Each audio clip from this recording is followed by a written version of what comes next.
പുതിയൊരു വീഡിയോയിലേക്ക് എല്ലാവർക്കും സ്വാഗതം. ആദ്യം തന്നെ എല്ലാവർക്കും ഹാപ്പി ന്യൂ ഇയർ.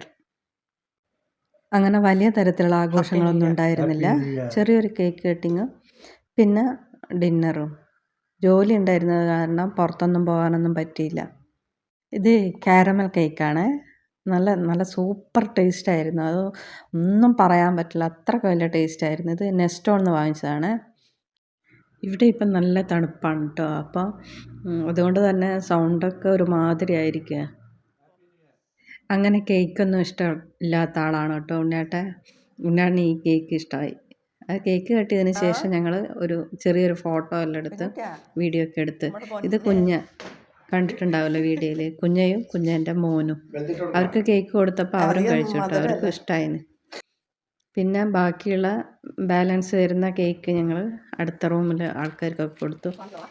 ബ്രോസ്റ്റഡും ബിരിയാണിയും വാങ്ങിച്ചിരുന്നു. ബ്രോസ്റ്റഡാണ് ആദ്യം കഴിച്ചത്.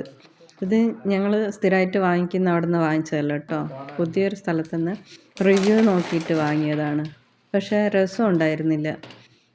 കാണുമ്പോൾ തന്നെ അറിയാമല്ലോ, അത്ര രസമായില്ല. കഴിക്കുമ്പോൾ തന്നെ ഒരുമാതിരി. പിന്നെയും കഴിച്ചു.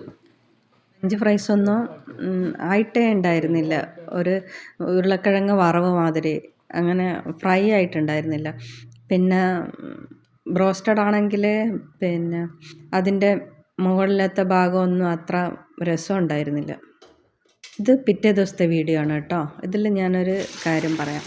ഇത് ഞങ്ങൾ ഇന്നലെ ബിരിയാണി വാങ്ങിച്ചു എന്ന് പറഞ്ഞില്ലേ, പിന്നെ ആരും ബിരിയാണി കഴിച്ചില്ല, ബ്രോസ്റ്റഡ് മാത്രമേ കഴിച്ചിട്ടുള്ളൂ. ഓവനിലാണ് ബിരിയാണി ചൂടാക്കി എടുക്കുകയാണെങ്കിൽ നല്ല രസം ഉണ്ടാകും പിറ്റേ ദിവസത്തേക്ക്. ഇത് ഞാൻ ഓവനില്ലാത്തപ്പോൾ ഇങ്ങനെയാണ് ചെയ്യുക.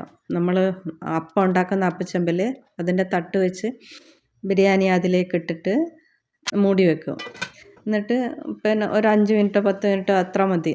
നല്ല ചൂടായി വരും. അതിൻ്റെ പിന്നെ മീറ്റെല്ലാം നല്ല ചൂടാവും. നമ്മളിപ്പോൾ വേറെ ഏതെങ്കിലും ചീനച്ചട്ടിയിലൊക്കെ ഇട്ട് ആക്കുകയാണെങ്കിൽ അങ്ങനെ മീറ്റ് അങ്ങനെ ചൂടായി വരുമല്ലോ. ഇത് നല്ല ദമ്മിട്ട മാതിരി ആയി വരും, നല്ല ടേസ്റ്റും ആയിരിക്കും. ഇങ്ങനെയാണ് ഞാൻ എപ്പോഴും ഓവന് ഇല്ലാത്തപ്പോൾ ഇങ്ങനെ ചെയ്യുക. അല്ലാത്തപ്പോൾ ഓവനിൽ തന്നെയാണ് വെച്ച് ചൂടാക്കിയെടുക്കുക. അത് നല്ല കറക്റ്റായിട്ട് വരും. അതേപോലെ തന്നെ ഇതും വരും, നല്ല ചൂടായി, മീറ്റെല്ലാം നല്ല ചൂടായിട്ട് വരും. വീഡിയോ ആദ്യമായിട്ട് കാണുകയാണെങ്കിൽ സബ്സ്ക്രൈബ് ചെയ്യാനും ലൈക്ക് ചെയ്യാനും കമൻറ്റ് ചെയ്യാനും മറക്കരുത്.